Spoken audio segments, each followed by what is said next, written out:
Any recommendation for my first recording for a band? Okay, I'm gonna guess the scenario is in a few weeks, you and the band will go into a studio and record existing music that you've already written and practiced. That's my assumption here. So then my recommendation would be learn the parts so well that you don't have to think about them in the slightest. Don't depend on yourself writing new parts or improvising in studio. It's really expensive to record usually in a high quality environment. So I'd say get the drum parts down like on pat, like you don't have to think about them in the slightest.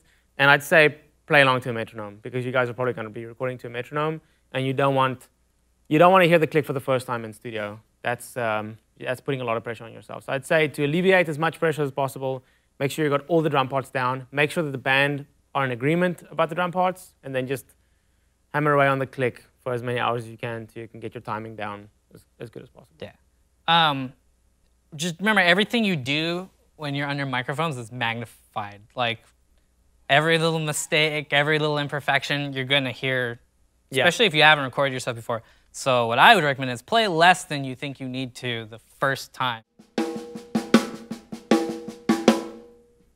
So I think a really good way to practice this fast, and to get this up to tempo, because it's not just going to happen, especially with the dynamics, is